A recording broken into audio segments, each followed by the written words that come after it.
Hari ini kita lihat semakin keras Israel membombardir Palestina, tapi semakin banyak umat muslim yang tadinya memboikot tidak lagi memboikot. Arab Saudi tidak ada lagi yang memboikot. Negara Islam, Arab Saudi, Kuwait, Qatar, mereka tidak memboikot produk Israel. Umat muslim di Indonesia terbesar di dunia, yang memboikot 1000, yang mengkonsumsi 100.000. Artinya apa? Berbanding terbalik, tidak imbang, Bapak Ibu. Perjuangan kita hari ini itu bukan perjuangan dengan senjata, tapi perjuangan kita hari ini adalah bagaimana kita memperjuangkan nilai-nilai agama. Setiap kita umat muslim wajib meninggikan nilai agama. Ada satu buku, dia ada 2 jilid. Judul bukunya Al-Maghazi. Al-Maghazi. Pada jilid yang kedua, itu oleh penulis Ad-Dimashqi kalau saya tak salah. Beliau menuliskan tentang perang Mu'tah. Perang Mu'tah ini perang yang salah satu di antara para yang hadir dalam perperangan tersebut diistimewakan oleh Allah, tertulis namanya di dalam Al-Quran. Perang Mu'tah adalah perang yang sangat mulia di antara perang-perang yang lain. Dalam perang Mu'tah ini memang tak sebanding dengan perang Badar.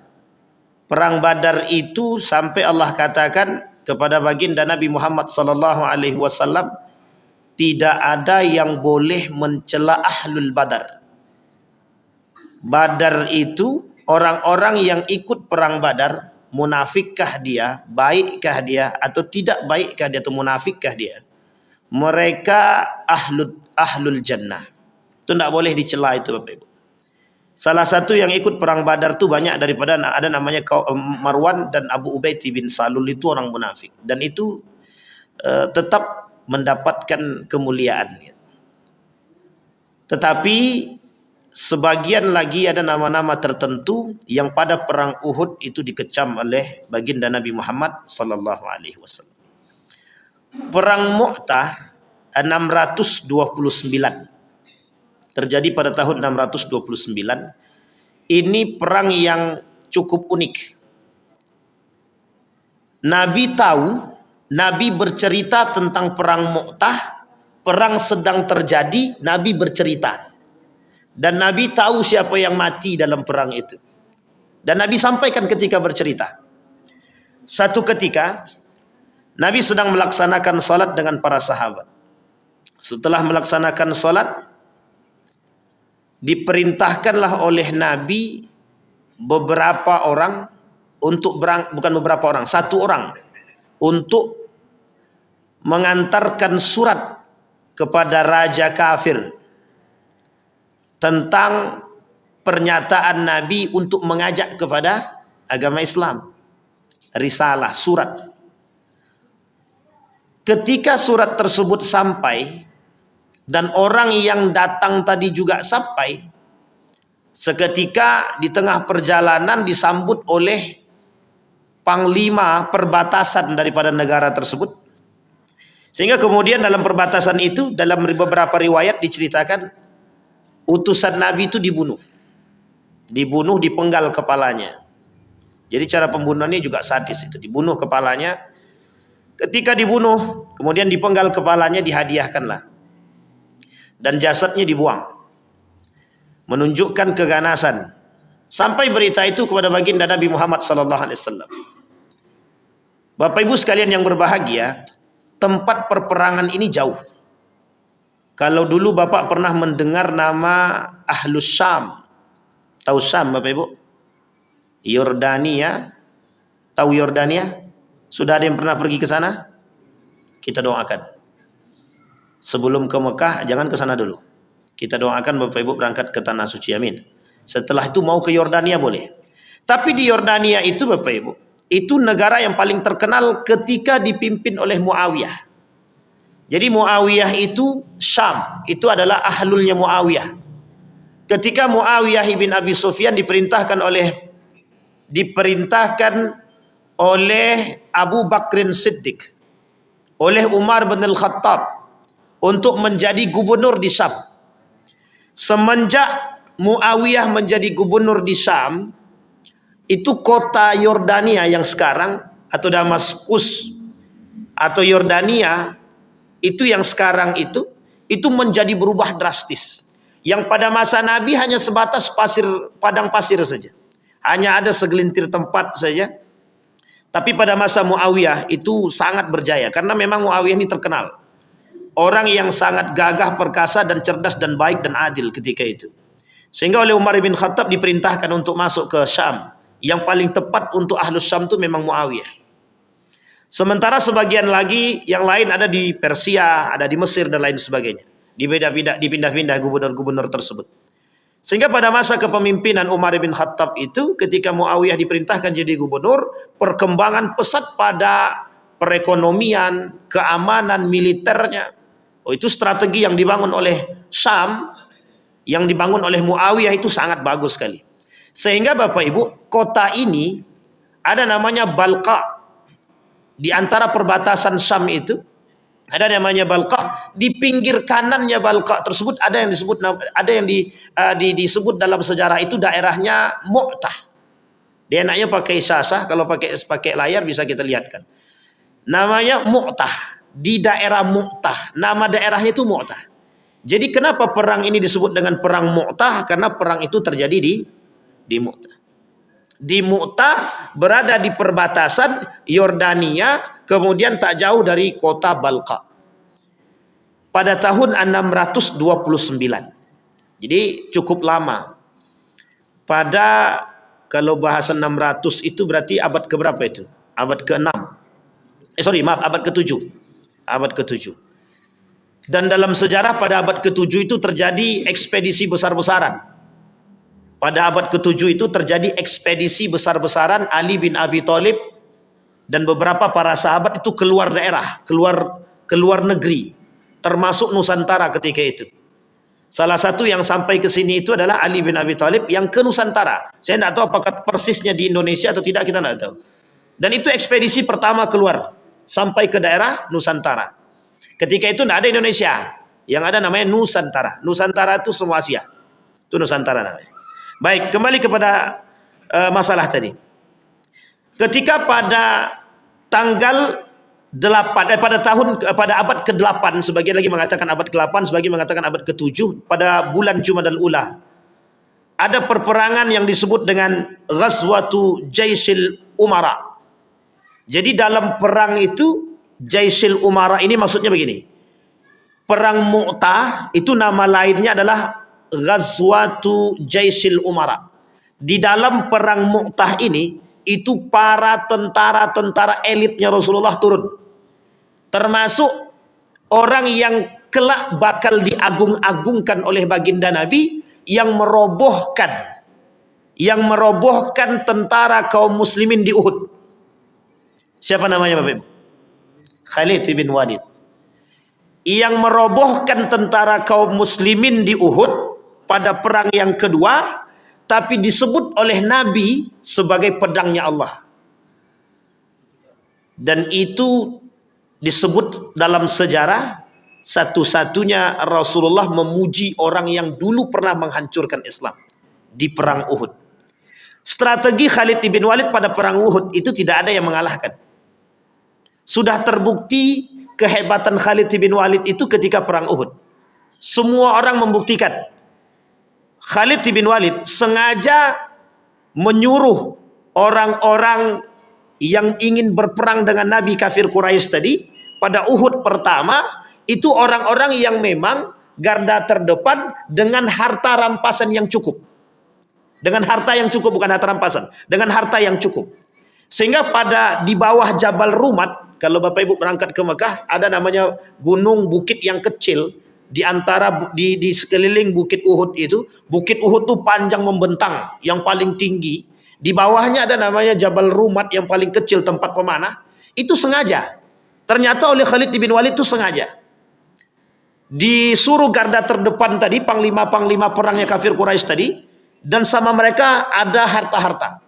Jadi ketika mati para syahid, bukan syahid, orang-orang kafir Quraisy yang mati tadi, otomatis harta rampasannya banyak, sangat banyak.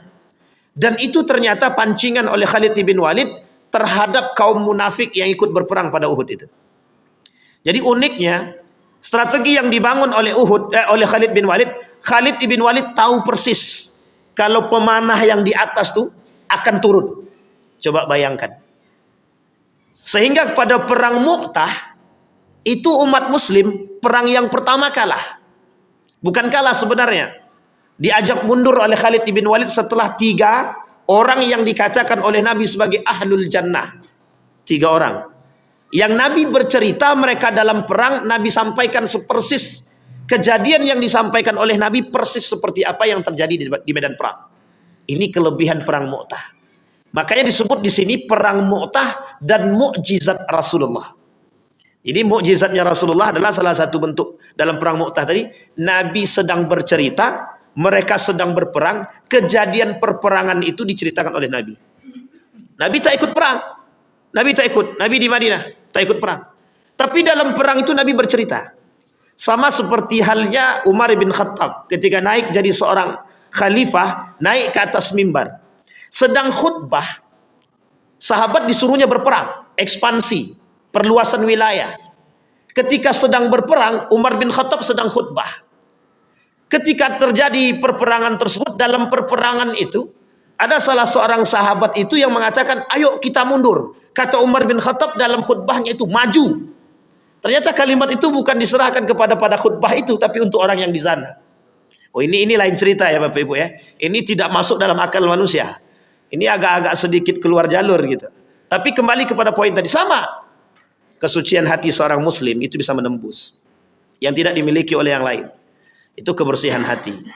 Nah, kembali kepada perang Mu'tah tadi Bapak Ibu. Di dalam perang Mu'tah yang terjadi pada abad ke-7, ada yang mengatakan abad ke-8 pada bulan Jumadal Ula tadi. Di situ Bapak Ibu sekalian yang berbahagia, Nabi memerintahkan kepada kaum muslim setelah sholat untuk berkumpul. Karena dapat berita bahwa orang yang diutus oleh Nabi sudah dipenggal kepalanya. Untuk mengirimkan surat mengajak kepada Islam. Di tengah perjalanan surat sampai ke sana, orangnya tak sampai, kepalanya dipenggal. Dapat oleh Nabi berita tersebut karena di perbatasan itu ada daripada golongan muslim yang mengikut. Sehingga sampai berita tersebut kepada Nabi. Setelah saya salat, kata Nabi, kumpulkan seluruh umat muslim. Ini Bapak Ibu ada kaitannya dengan kaum muslimin. Ada kaitannya. Nanti kita ambil dalam poinnya saja. Dan ini ada kaitannya dengan manusia munafik. Turun hadis Nabi tentang 4 golongan atau 4 tanda orang munafik. 4 itu 3 sudah Bapak Ibu ketahui. Yang keempat itu ketika disuruh berperang, faghadara kata Nabi. Orang yang disuruh berperang dalam kondisi perperangan, kemudian mereka kabur. Mereka keluar dari jalur itu. Mereka melarikan diri, oleh Nabi disebut dengan munafik. Dan ini penting.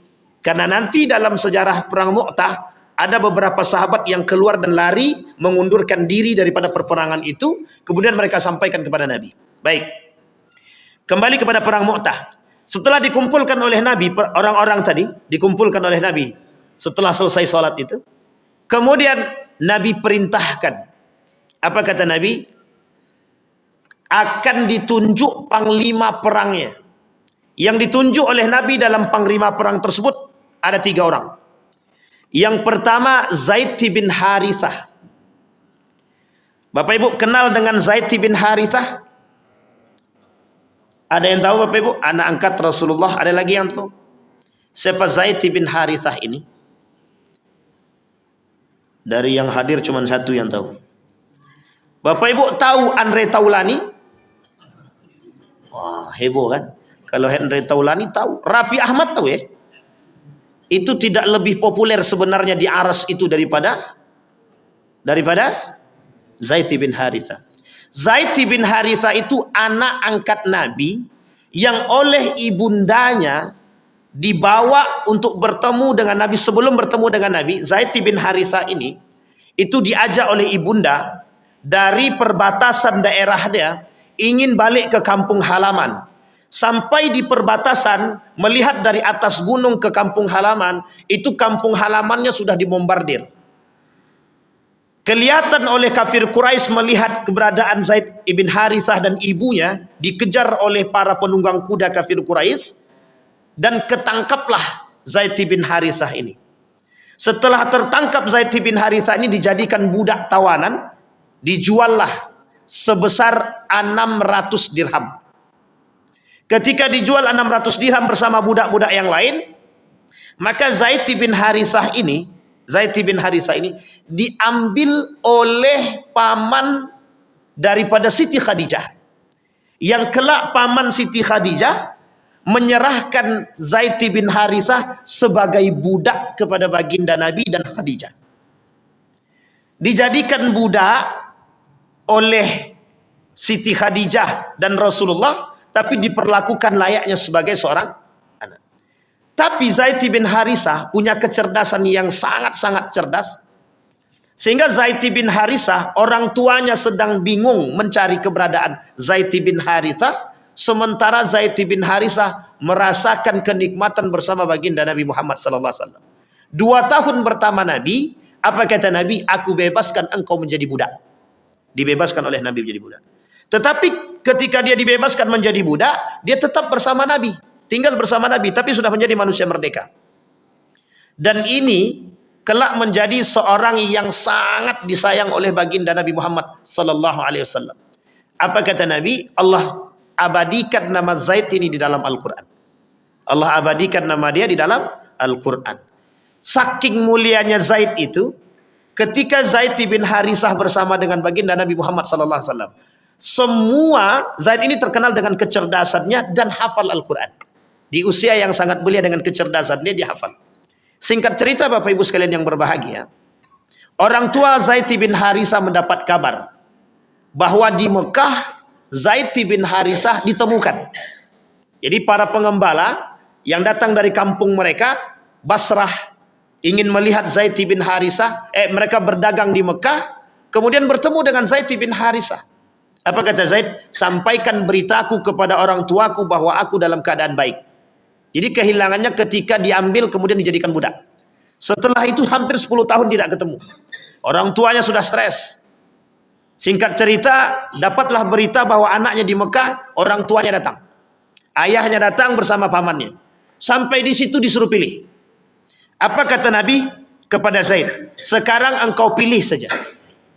Kalau engkau mau bersama ayahmu, aku bebaskan engkau tanpa ada uang tembusan. Tapi kalau engkau mau bersama diriku, aku sangat mengharapkan keberadaanmu. Ditanya sama Zaid ibn Harithah. Apa kata Zaid bin Harithah? Wallahi, aku akan tetap tinggal bersama orang yang paling dicintai. Itu ketika Nabi berada di Mekah. Bayangkan, orang tuanya datang dari Basrah cuma 2 hari untuk bertemu dengan anaknya, tapi sampai ketemu dengan anaknya lebih memilih Rasulullah, bukan memilih ayahnya. Tapi ayahnya tak sedih. Kenapa tak sedih? Karena ayahnya tahu, waktu itu ayahnya belum masuk Islam. Ayah dia tahu bahwa anak dia bersama orang yang paling jujur. Satu kota Mekah itu mengerti dan mengenal. Apakah kalian kenal Muhammad bin Abdullah? Tidak ada satupun yang tak kenal. Singkat cerita Bapak Ibu, Zaid bin Harithah bersama baginda Nabi Muhammad SAW di Mekah, dan ikut bersama Nabi pindah ke Madinah, hijrah ke Madinah. Disitulah Bapak Ibu, kata Nabi, Zaid bin Harithah yang akan menjadi panglima perang dalam perang Mu'tah. Perang itu awalnya bukan disebut dengan perang Mu'tah.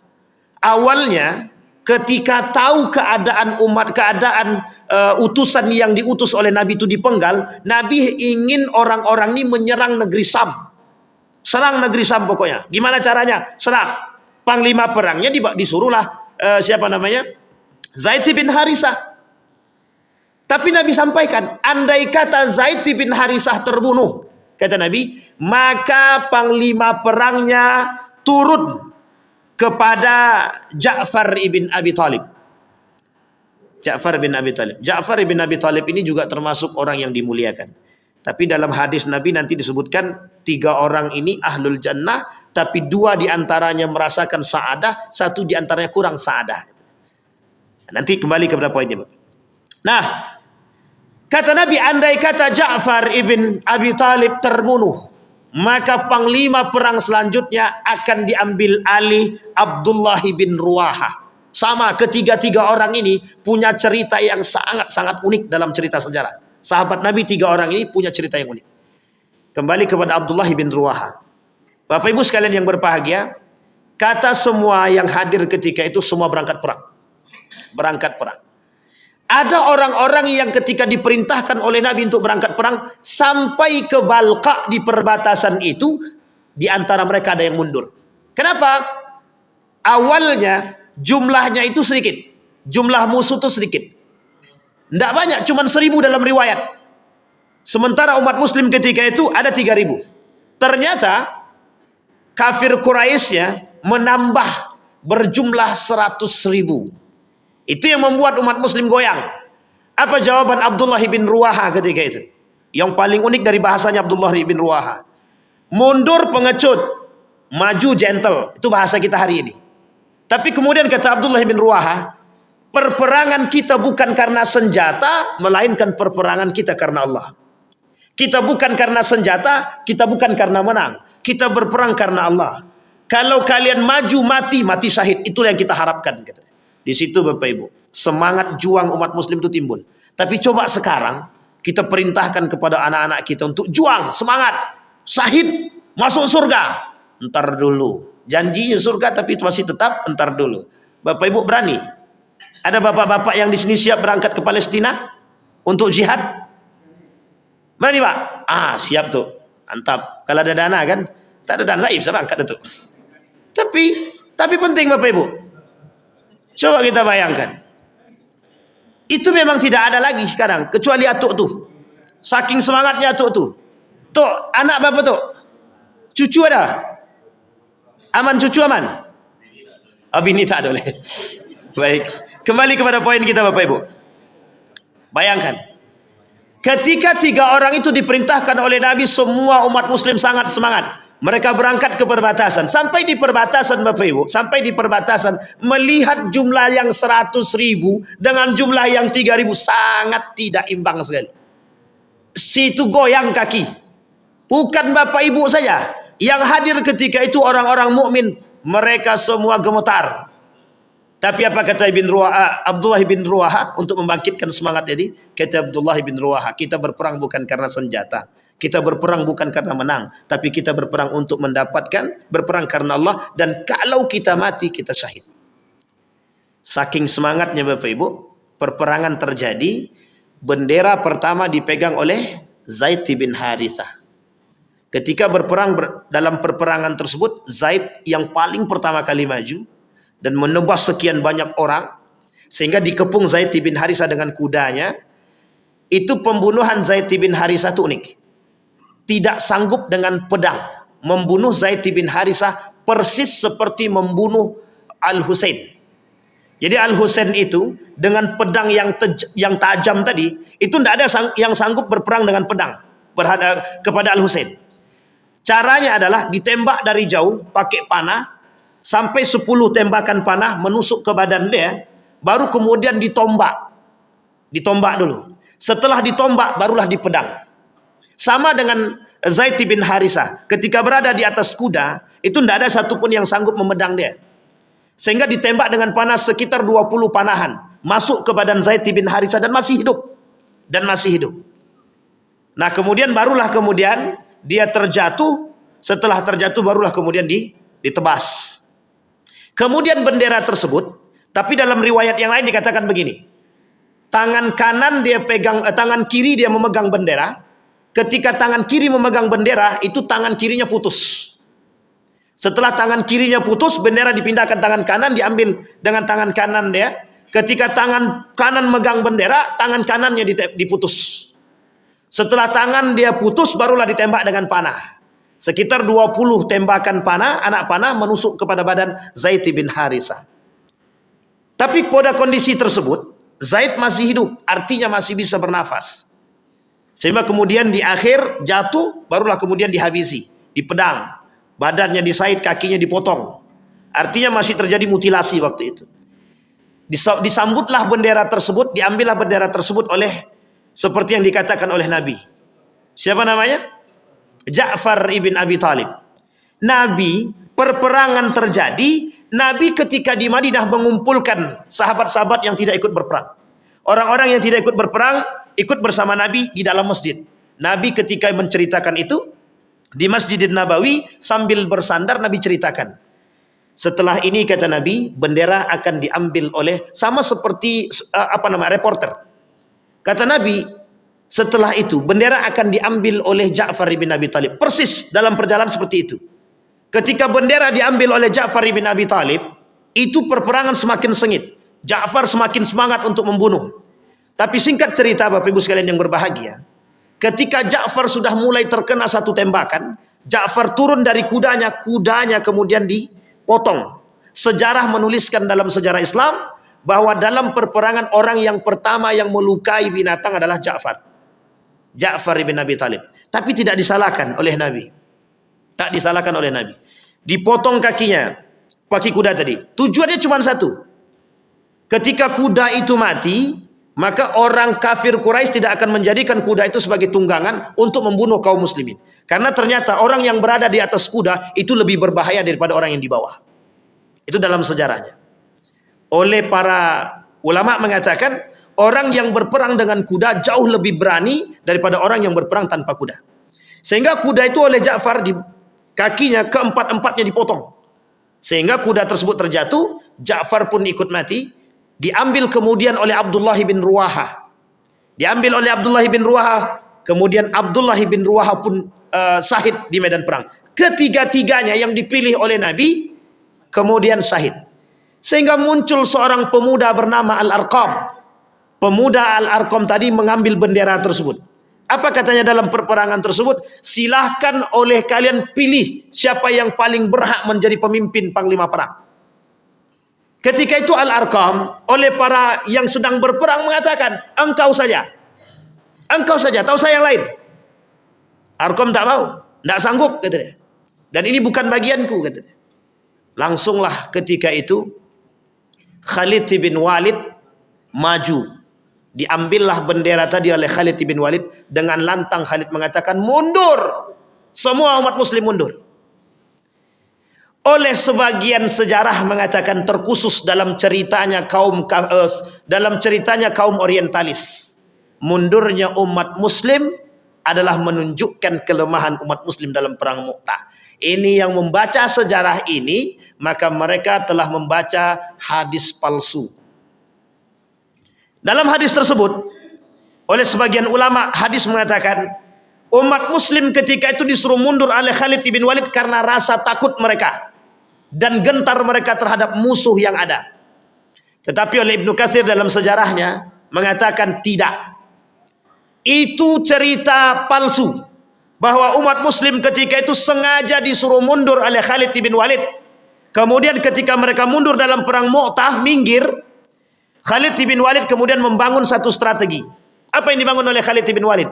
Yang oleh Nabi dalam hadisnya disebut, kata Nabi, kelak yang akan mengambil bendera tersebut, raya tersebut akan diambil oleh pedangnya Allah. Di situ umat muslim bertanya kepada Nabi, siapa pedangnya Allah tersebut? Disampaikan oleh Nabi, Khalid bin Walid, yang dulunya menjadi musuh umat muslim di perang Uhud, kemudian menjadi pedangnya Allah ketika di dalam perang Mu'tah. Apa kata Khalid bin Walid? Yang kanan ke kiri, yang kiri ke kanan, yang depan ke belakang, yang belakang ke depan. Ini yang dibangun oleh Khalid bin Walid. Tersisa ketika itu 2000 daripada anggota perang daripada umat muslim. Tapi kemudian dengan strategi yang dibangun oleh Khalid bin Walid itu sangat jitu. Diambil oleh pakar politik dalam sejarah Islam mengatakan itu strategi yang tak pernah terbayangkan oleh siapapun. Termasuk kafir Quraisy yang ikut berperang ketika itu, mereka tidak sadar. Mereka katakan akan datang bantuan-bantuan yang lain. Ternyata tidak. Jumlahnya tetap 2000, hanya saja strateginya dibangun oleh Khalid bin Walid, yang belakang mundur, yang belakang maju ke depan, yang depan mundur ke belakang untuk menunjukkan orang-orang yang baru. Ini strategi. Ternyata strategi itu jitu. Yang tadinya 100.000 50.000-nya habis dibantai, setengahnya lebih lari kocar-kacir. Mereka anggap ada yang baru, padahal tidak. Itu kuasa ilahi, Bapak Ibu. Ini kuasa ilahi yang tak bisa kita sebutkan. Bahkan disebutkan oleh Nabi dalam hadisnya itu, ketika mereka sedang berperang, apa kata Abdullah bin Ruwaha sebelum dia meninggal? Demi Allah, aku bukan mencintai dunia maupun menangisi kalian, akan tetapi aku mendengar Rasulullah membacakan ayat tentang neraka yang bunyinya, wa im minkum illa wariduha kana ala rabbik hatman maqdiyah, yang dibacakan oleh Nabi kepada orang-orang yang berperang itu tentang ayat neraka. Sehingga Abdullah bin Ruwaha itu, para tiga-tiganya itu sempat bersyair dalam berperang. Jadi dalam berperang itu sebelum mereka mati, mereka bersyair dulu. Apa kata mereka? Ya habad dal jannah wa iqtirabuha tayyibah wa baridan syarabuha wa rum qad dana azabaha kafiratun ba'ida ansabuha alayya idh laqituha dirabuha. Duhai, alangkah dekatnya jannah itu, tempat yang nyaman dan dingin minumnya. Bangsa Romawi telah dekat siksaannya, dan mereka orang kafir yang jauh nasabnya. Bila mereka di hadapanku, maka wajib ku habisi. Nanti kita ambil poin penting daripada sejarah itu. Nanti kita kaitkan dengan keadaan kita hari ini, Bapak Ibu. Ibnu Hisham rahimahullah meriwayatkan dari sejumlah ulama menganggap bahwa apa yang disampaikan itu istiqah. Artinya apa? Secara sejarah valid. Secara sejarah ini valid. Jadi Bapak Ibu sekalian yang berbahagia, ketika Khalid bin Walid membangun strategi tersebut, itu Khalid tanpa harus meminta persetujuan kepada baginda Nabi Muhammad SAW.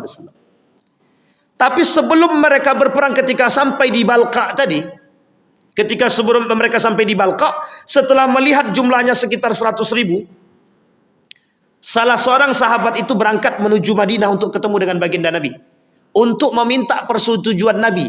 Apakah mereka harus ditambah jumlahnya atau bagaimana, ingin mendapatkan kebijakan dari Nabi. Tapi kemudian Abdullah bin Ruwaha tadi sudah seperti yang kita ceritakan, ketika mereka turun ke arah Balqa, melihat kondisi yang 100.000 tadi, mereka langsung mengarah ke satu daerah yang disebut dengan Mu'tah, tak jauh daripada Balqa tadi. Nah, di daerah Mu'tah inilah yang terjadi perperangannya, Bapak Ibu. Jadi kalau Bapak Ibu nanti ke Yordan, itu bakal diketahui bahwa sejarah perang Mu'tah itu oleh pemerintah Yordan itu dijadikan salah satu tempat wisata dan mengenang perjuangan para sahabat-sahabat yang syahid ketika itu. Sehingga empat orang ini oleh para ulama hadis itu dikatakan, keempat-empat ini, orang-orang yang empat tadi, Abdullah bin Ruwaha, Ja'far bin Abi Talib, Zaid bin Harisah, Khalid bin Walid, itu dijanjikan oleh Allah dimasukkan ke dalam surga. Satu ketika Bapak Ibu, Nabi bermimpi. Ketika Nabi bermimpi, di dalam mimpinya Nabi bertemu dengan 3 orang tersebut. 3 orang. Siapa yang pertama? Zaid bin Harisah, Ja'far bin Abi Talib. Yang ketiga, Abdullah bin Ruwaha. Apa kata Nabi kepada mereka? Bagaimana keadaan kalian? Kami sangat menikmati. Artinya mereka sudah masuk dalam surga, dalam mimpi. Ketika Nabi bertanya, 2 orang ini merasakan kebahagiaan. Tapi ada satu di antara mereka yang tidak merasakan kebahagiaan. Siapa mereka? Ja'far. Ja'far ibn Abi Talib kurang merasakan kebahagiaan. Nabi tanya, kenapa? Apa masalahnya? 2 di antaranya berperang tanpa ragu, yang satu di antaranya ada keraguan. Ini yang kemudian menjadi persoalan, Bapak Ibu.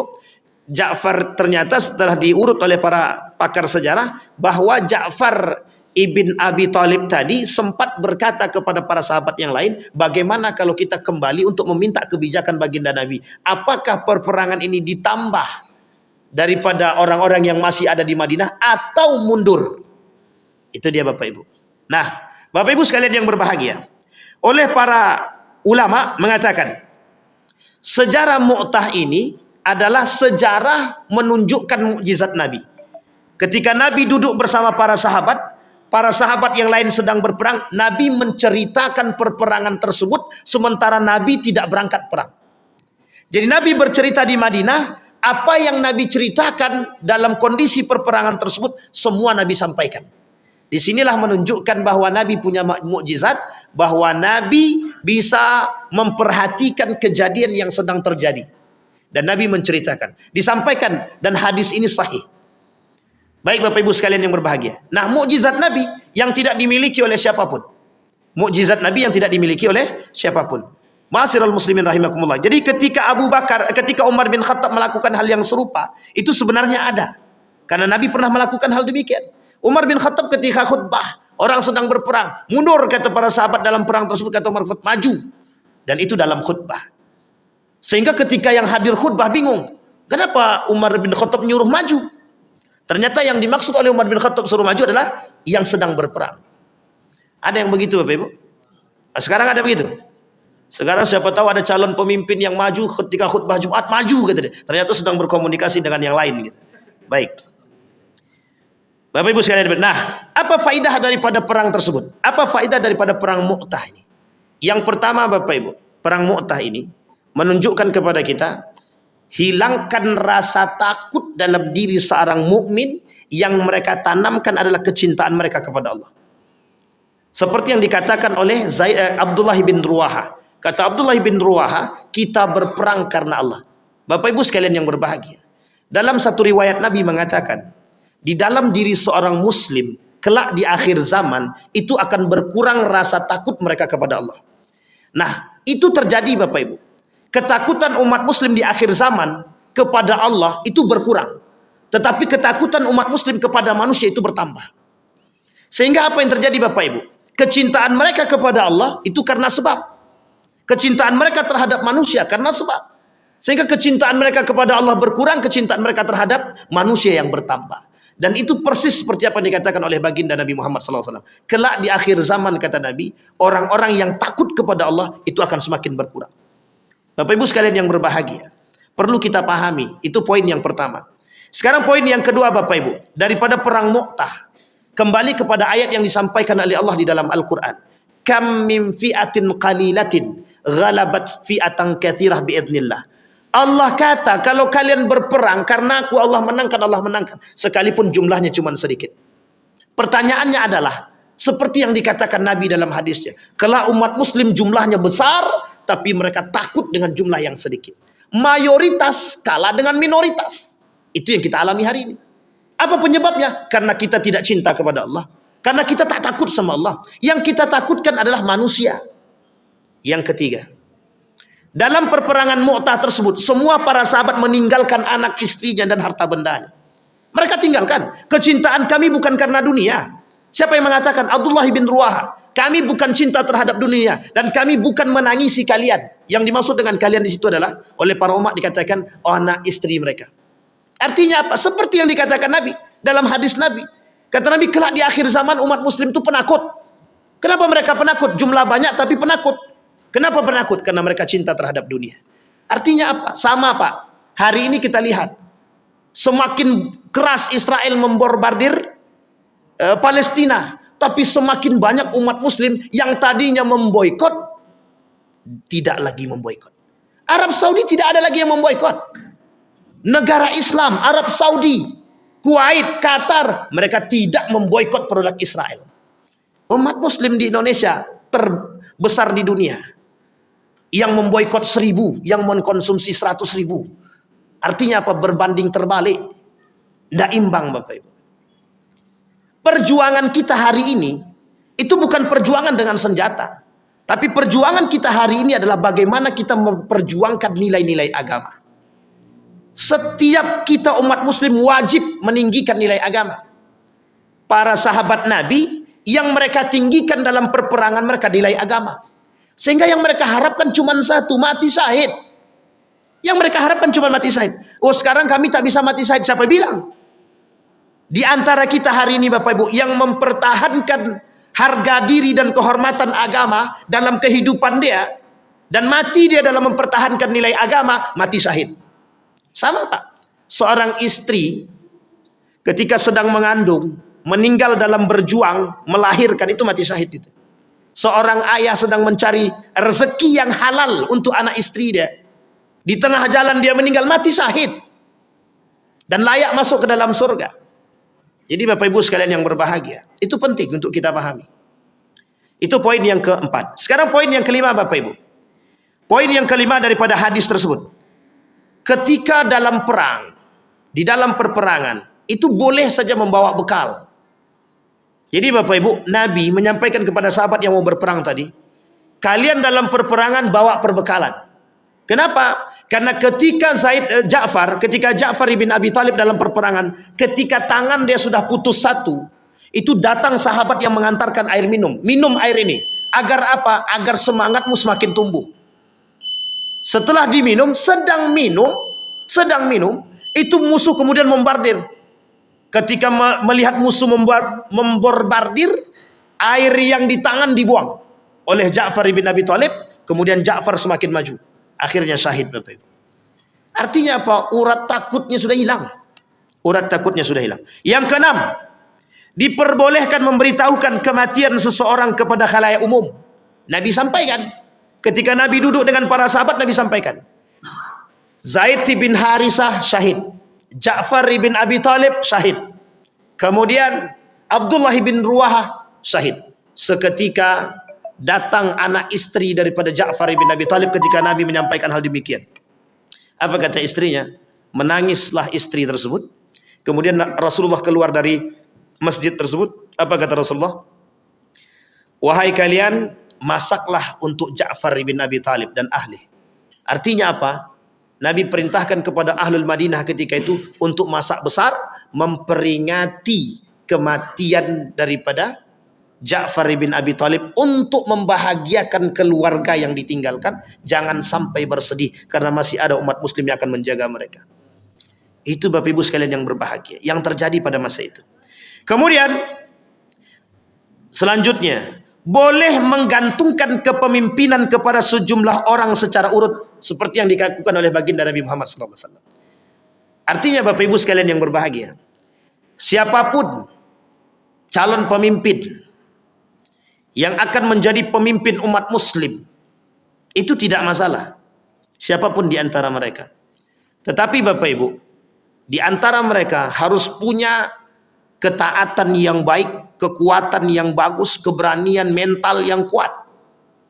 Sehingga Bapak Ibu sekalian yang berbahagia, Zaid bin Harithah itu sudah diuji oleh Rasulullah. Itu Rasul yang menguji sendiri. Ketika masih kecil, diserahkan oleh orang tuanya kepada Rasulullah. Ketika ditemukan dalam keadaan budak itu, ketika perperangan Rasulullah ingin berangkat perang, apa kata Zaid bin Harithah? Bolehkah aku ikut perang? Khadijah yang tak mengizinkan. Tapi Zaid bin Harithah menginginkan perperangan tersebut. Tapi Khadijah tidak mengizinkan. Artinya apa? Semangat juangnya Zaid bin Harithah itu sudah tidak bisa dikokohkan, tidak bisa digoyang lagi Bapak Ibu. Sehingga Bapak Ibu, ketika Rasulullah memilih 3 orang menjadi panglima perang tadi, itu berurut yang dimaksud oleh Nabi adalah tidak perlu lagi menunggu kebijakan kaum banyak. Kondisinya genting.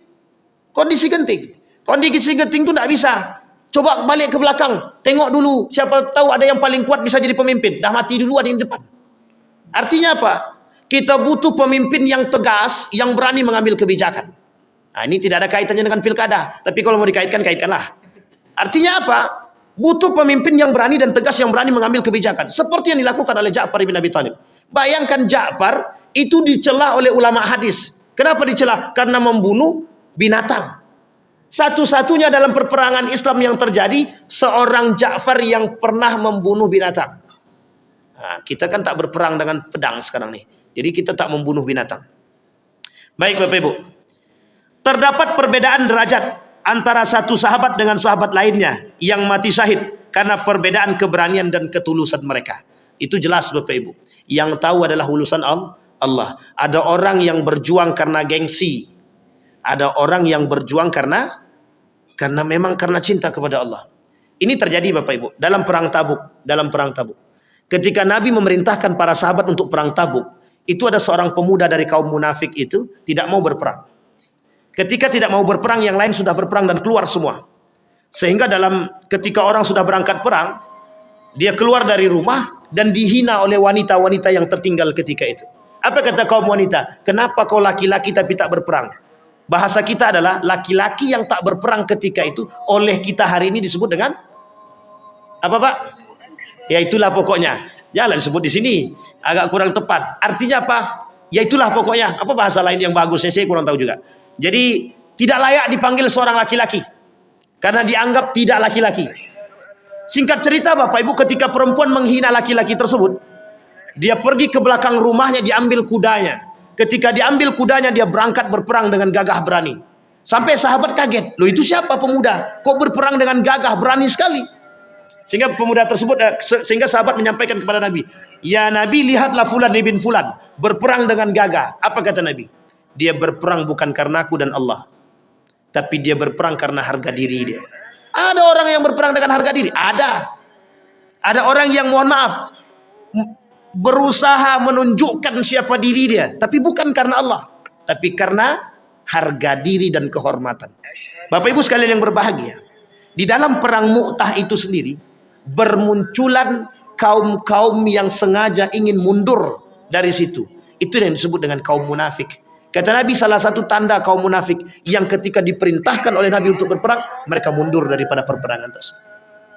Artinya Bapak Ibu, yang poin terakhir dari apa yang ingin saya sampaikan Bapak Ibu, kalau kita merujuk kepada sejarah perperangan, kalimat dalam kitab Al-Maghazi itu, ulama sejarah mengatakan di akhir zaman itu Bapak Ibu, semangat pejuang itu tidak ada. Semangat juang itu sudah tidak ada. Orang sudah tak lagi mau berjuang. Karena apa? Karena terlena dengan kehidupan dunia.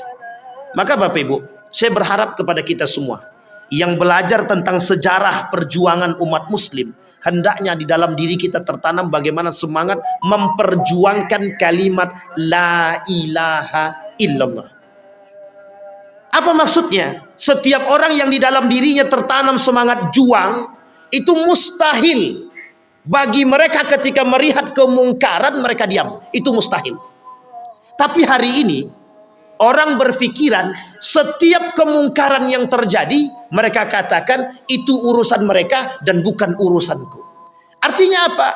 Dalam diri umat muslim hari ini tidak tertanam semangat juang.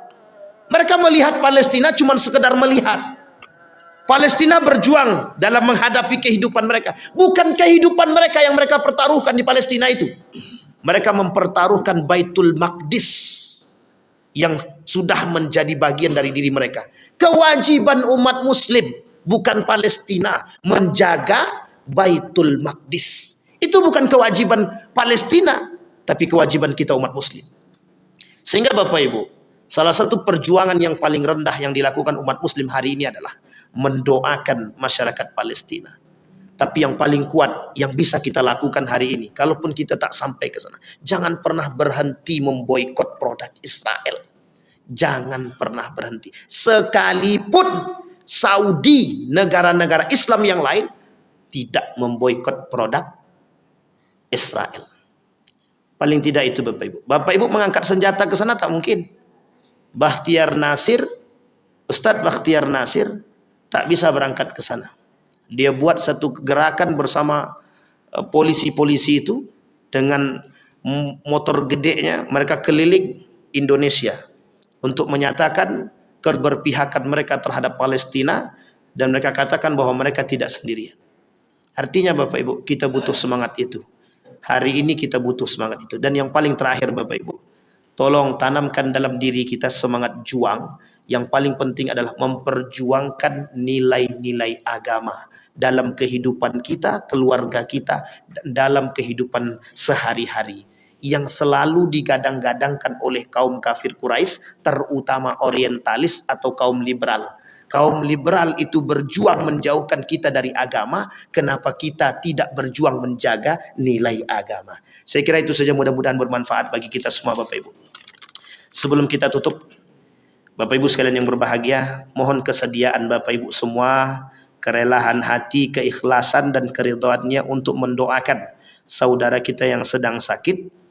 Nama saudara kita yang sedang sakit itu Pak Hendri. Bapak Ibu tahu ya, ini jamaah kita juga selalu, dan saya kenal beliau dan beliau selalu hadir ketika ada kajian. Kita doakan mudah-mudahan Allah berikan kesehatan, Allah angkat penyakitnya, kemudian Allah istiqamahkan dalam kebaikan, dan Allah jadikan ia dan keluarganya orang-orang yang sabar atas ujian itu. Kemudian Allah mengangkat derajatnya di sisi Allah. Allah berikan kekuatan dan pemahaman yang kuat dan keimanan yang teguh pada diri dia bahwa ini adalah pengangkatan dosa bagi mereka yang sakit.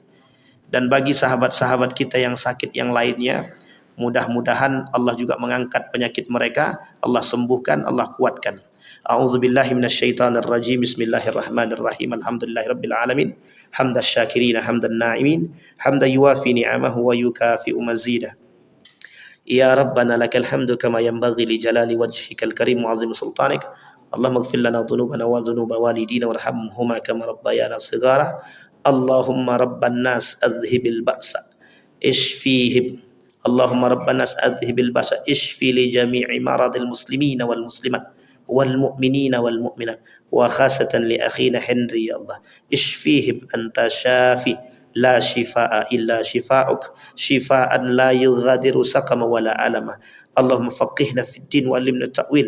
Allahumma ansur ikhwanana al-mujahidin fi Palestin wa fi Gaza wa fi kulli makan. Allahumma dammiril yahud, Allahumma dammiril yahud. Allahumma akimna bihusnika ya rabbal alamin. Allahumma ja'alna minal mustaqimina bi'ibadik ya rabbal alamin. Rabbana atina fid dunya hasanah wa fil akhirati hasanah wa qina azaban nar. Walhamdulillahi rabbil alamin. Assalamualaikum warahmatullahi wabarakatuh.